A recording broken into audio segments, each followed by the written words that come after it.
Hey everybody, in today's video what I want to talk about are some of the lesser known menu items that you can find in your Nikon camera's menu system.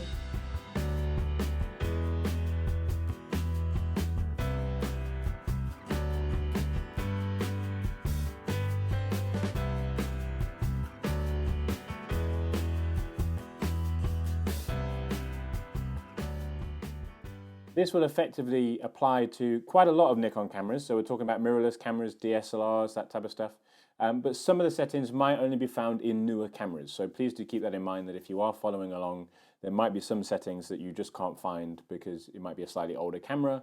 What I want to go through are some of the menu systems that some of you might already know of and some of you might use on a daily basis, but for some of you, you just might not know that they exist, or you may have not had the chance to go through the entire menu of your camera.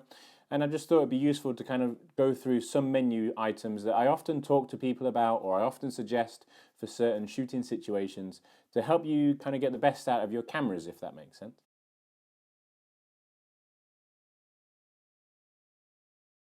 So, number one, the first menu item I want to talk about is focus point wraparound. Now, this is something I think is extremely useful for both DSLRs and also for mirrorless cameras as well. It allows you to be able to control your focusing point much more easily by allowing you to be able to wrap around from left to right or right to left or top to bottom.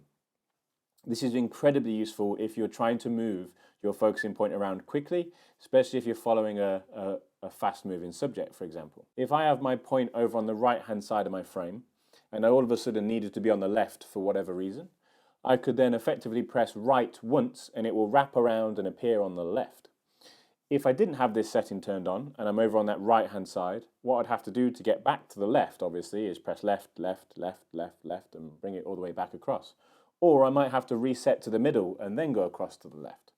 So it just makes your workflow a little bit faster in terms of moving your focusing point around, especially when you want to go from hard left to hard right or top to bottom, bottom to top, and so on. This is something that will be available on all cameras, and it's always something that I go and turn on in all of the cameras that I have. Definitely worthwhile. You'll find focus point wraparound in your custom settings menu, autofocus, and then it's going to be in that autofocusing menu and it will say wrap around. I also talked about this focus point wraparound setting in my overview of the focusing system in the Z series cameras. So if you haven't watched that video already, I will put a link to that somewhere. It's been extremely well received and I can only thank everybody that has watched that video all the way through. It's quite long, but it is a detailed video about the autofocusing system in the Z series cameras, so go give that a watch if you haven't watched that already.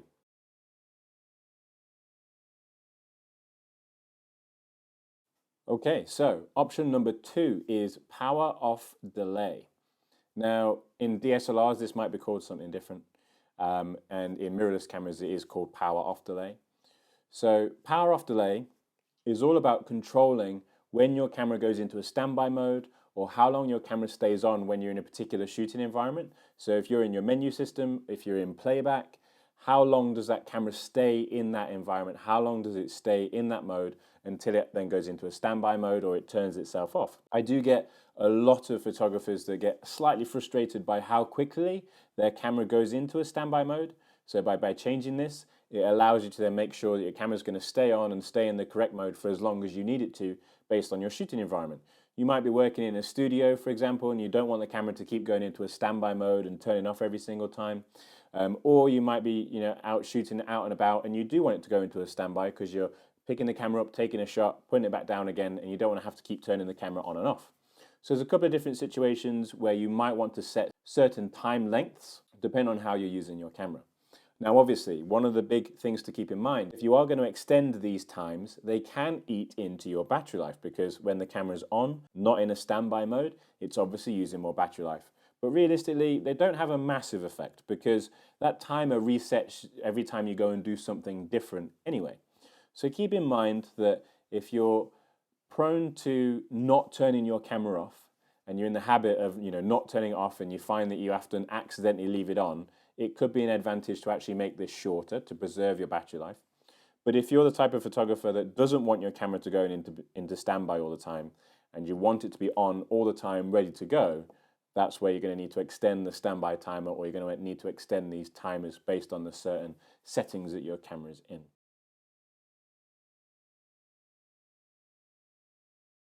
So the next option I want to talk about is exposure delay mode.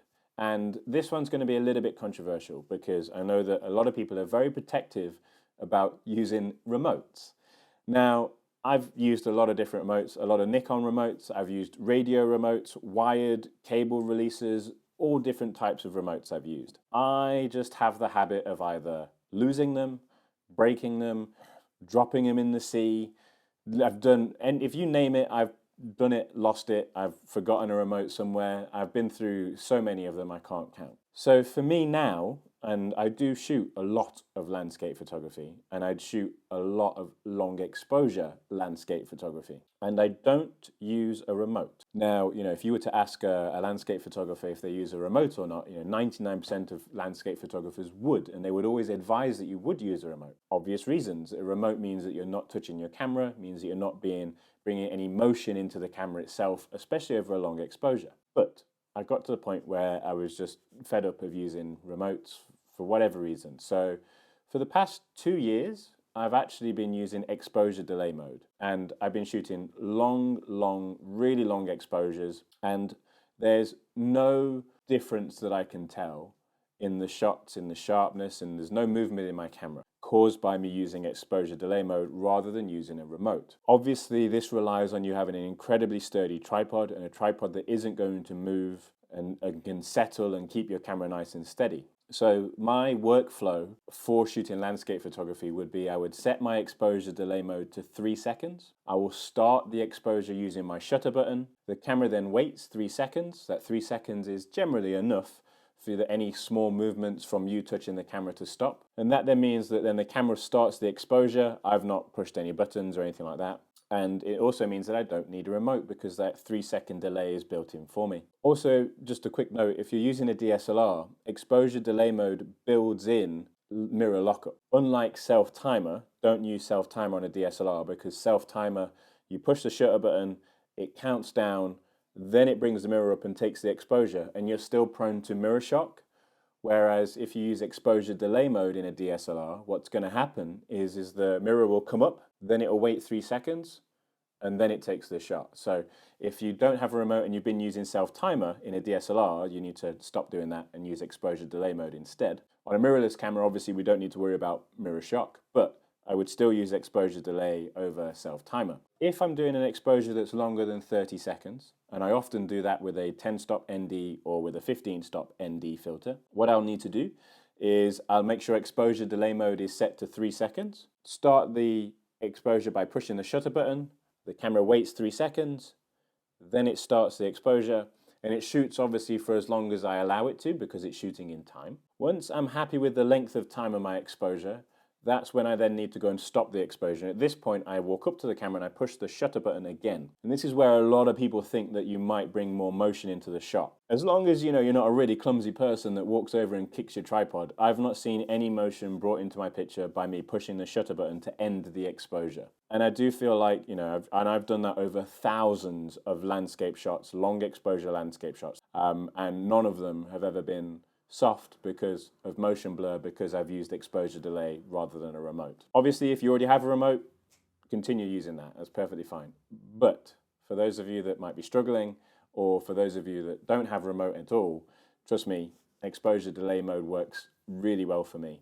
So much so that I actually have exposure delay mode assigned to my function 1 button. So I can push and hold function 1, roll the rear dial, and that will then allow me to apply 1 second, 2 second, or 3 second intervals. I'll always go for 3 seconds just to give myself that longest amount of time to make sure that there's no movement in my camera, no movement in my tripod. And as I mentioned, I've taken thousands of landscape shots this same way, and I've never had any motion blur in any of my shots. So don't feel like it's going to ruin your pictures. And that they've all been taken either on D850 or Z7, and obviously they're especially prone to very slight movements in long exposures. If I was going to notice it, I would have noticed it already. And if it was ruining my shots, I definitely would have gone back to a normal remote. As I mentioned, probably a bit of a controversial subject. I'm sure there'll be lots of you that be like, oh no, you always need to use a remote to make it sure it's nice and steady.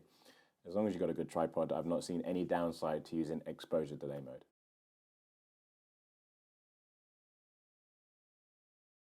The next option I want to talk about is shutter speed and aperture lock. This is particularly useful if you're in a very busy environment and you need to make sure that your shutter speed stays locked at a particular setting, or if your aperture stays locked at a particular setting. There might be situations where you need to make sure that your shutter speed stays at 1,000th of a second, and you don't want to accidentally knock that shutter speed using the rear dial. And that's where you can employ shutter speed and aperture lock. You can either set this up through the menu system, and it will obviously just lock at the shutter speed that you've already chosen. So if you're at 1,000th of a second and you turn the lock on in the camera's menu, it will then show you that it's locked at 1,000th of a second. Or you can assign shutter speed and aperture lock to a function button. So you might assign this to function 1 as an example. What that'll allow you to do is push and hold that function button, roll the rear dial to lock shutter speed, roll the front dial to lock aperture. So again, just a really useful way of quickly locking in a shutter speed or aperture setting when you don't want to accidentally change those or accidentally knock a dial and it changes the setting for you. So something that might be useful for a lot of photographers and can be quickly accessed by assigning it to a function button.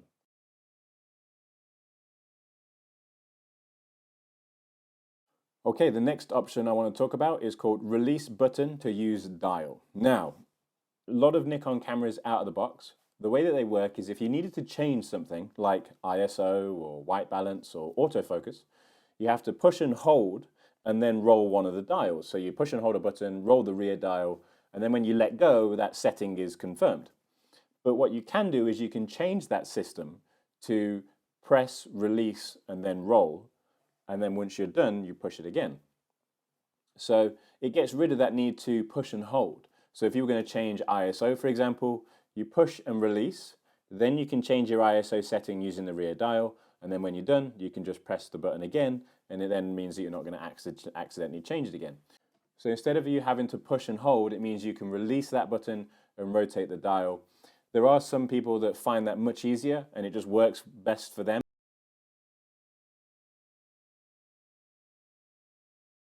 So this next option might seem like an obvious one to most of you, but actually there's still a couple of people that I mentioned this to and they're still quite surprised that it exists, and that is aeroplane mode. Obviously, because a lot of recent cameras have Wi-Fi and Bluetooth built into them, you can have an airplane mode that just disables all the Wi-Fi communication, disables all the Bluetooth communication. Now obviously the big advantage to this is your boost to battery life. If you're not using your Wi-Fi or your Bluetooth, the best thing to do would be to set your camera to an airplane mode. It stops them from draining your battery life in your background. Now obviously it does add an extra step when you want to use the Wi-Fi and the Bluetooth, because you've got to go and turn your airplane mode back off again so that you can use those wireless options. But it depends on how often you're going to use that. If you know that you either never use it or you use it very rarely, you might want to have your camera in airplane mode all the time. That's definitely something I do. I don't really rely on the Wi-Fi or the Bluetooth connections at all. I'm still using a traditional kind of memory card reader, which works wonderful for me. For those of you that are in that same position and you want better battery life, turn your camera into airplane mode. It means that that Wi-Fi and that Bluetooth aren't going to be draining your battery in the background.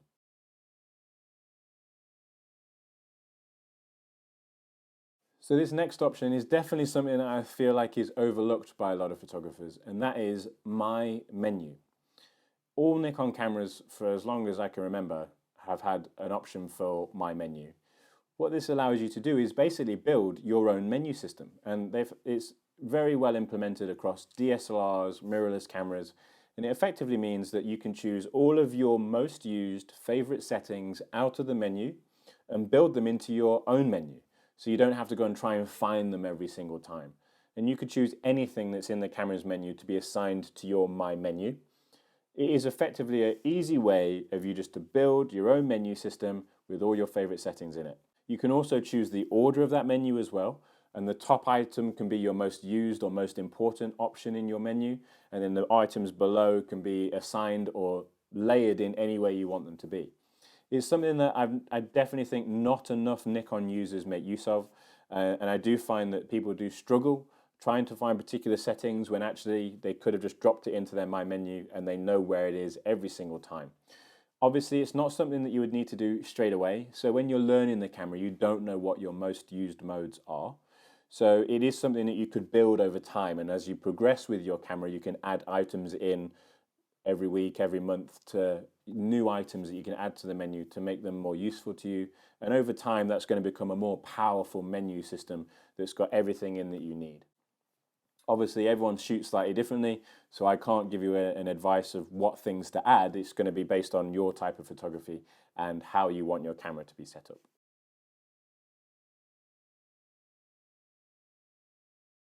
Okay, so this next option is Playback Display Options. And this is, again, one of those ones that a lot of people just don't really realize exists. When it comes to Playback Display Options, it allows you to choose what the camera can display to you when you're in playback, looking back at pictures you've taken. This could be anything from histograms to an overview of data to RGB histograms, focusing point. You also have highlight data as well. There's lots of different things that you can turn on or off. For me, the most important ones tend to be overview, because that shows me shutter speed, aperture, ISO. It shows me all my camera settings. But for some photographers, it might be about the histogram. It might be about where your focusing point was. It might be about highlights or any blown highlights. A lot of photographers call them the blinkies that blink on and off to show you if your exposure is going to be overexposed or underexposed. So really useful features that you can turn on or off. And you might not realize that these exist because you have to sometimes turn them on in the camera's menu. So again, you go to the playback menu and then playback display options.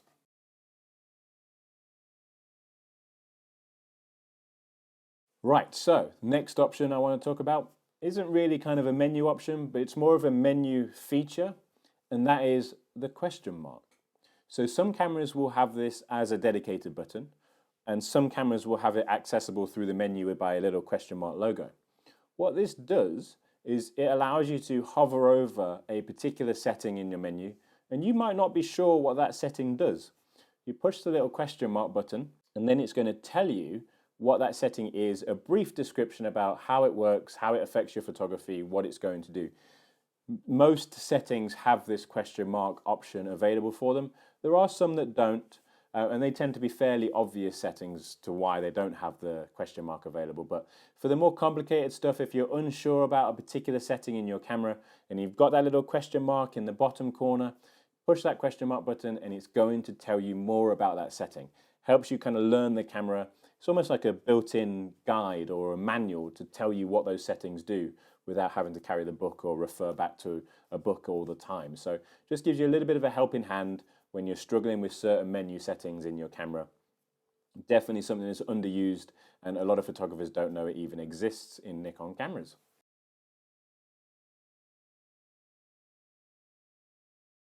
The very last option that I want to talk about, and this is actually quite a simple one, depends on the camera that you have as to what options you have available to you. And this is more edged towards the Z6 and Z7, and that is information display. So when you're wanting your camera to work more like a DSLR, where you have your viewfinder is showing you the shot that's in front of you, and you have your rear display showing you the information like your shutter speed, your aperture, but not showing you your picture, you can change the layout of that information display. Either you can have it a light on dark or a dark on light. Effectively, it means that you can kind of turn your camera into like a night mode, if that makes sense. So I always have this as a light on dark, which means that the rear screen is more dark than it is brighter. Really useful if you're shooting in darker situations or low light situations. But again, it just changes how you set your camera up. Some photographers prefer dark on light because then it means that the scene is going to be brighter in front of you on the back of the camera. Just depends on what preference you're going to choose. But again, it's one of those things that a lot of people just don't know exists. I hope that you found this video useful. I hope that it's shown you some menu items that you just didn't know existed before. If you want me to do similar things to this about other settings in cameras, some more detailed videos like this, then please do let me know in the comments below. If you enjoyed this video, then give it a thumbs up because it always helps. Hopefully it means that you get some better customization out of your cameras and you understand the menu system a little bit better. As always, thank you so much for watching. Goodbye.